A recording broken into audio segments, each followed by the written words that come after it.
श्रावण सोमवार विशेष खीर करण्यासाठी लागणारे साहित्य: अर्धा लिटर फुल क्रीम दूध, भाजलेल्या शेवया, बदामाचे तुकडे, काजूचे तुकडे, पाव कप रोज सिरप. गरम दुधात भाजलेल्या शेवया शिजवून घ्यायच्या. आता त्यात आवडीप्रमाणे सुकामेवा आणि रोज सिरप घालायचं आणि एक उकळी काढायची. झाली आपली श्रावण सोमवार थाळी विशेष शेवयांची खीर तयार.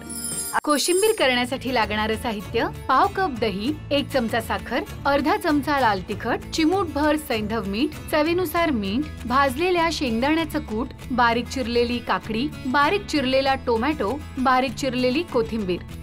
दह्यात साखर, तिखट, काळं मीठ आणि मीठ मिसळून घेत यात भाजलेल्या शेंगदाण्याचा कूट, काकडी, टोमॅटो आणि कोथिंबीर घालायची. झाली आपली श्रावण सोमवार थाळी विशेष कोशिंबीर तयार.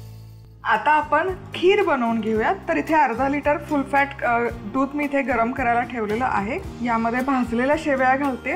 शेवई भाजले नसेल तर तुम्ही भाजून घ्या आणि एक 5 मिनिटं शिजवून घेऊ. शेवई शिजली की त्यामध्ये घालायचा सुकामेवा, रोज सिरप. रोज सिरप घालतो त्यामुळे साखर घालायची अजिबात गरज नाही आहे. मिक्स करून घ्यायचं आणि तुम्ही बघू शकाल की याला मस्त असा छान गुलाबीसर रंग येतो आणि भन्नाट दिसतं आणि चवही जबरदस्त येते. आता कोशिंबीर बनवायला घेऊयात. तर इथे मी 1 पाव कप दही घेतलेलं आहे. यामध्ये आपण घालतो चवीपुरती साखर, त्याचबरोबर लाल तिखट, काळं मीठ आणि रेग्युलर नॉर्मल मीठ. दही छान मिक्स करून घ्यायचं. शेंगदाण्याचा कूट घालायचा, भाजलेला शेंगदाण्याचा कूट, तोही व्यवस्थित मिक्स करून घ्यायचा. बारीक चिरलेली काकडी आणि टोमॅटो घालायचं आणि त्याच बरोबर बारीक चिरलेली कोथिंबीर.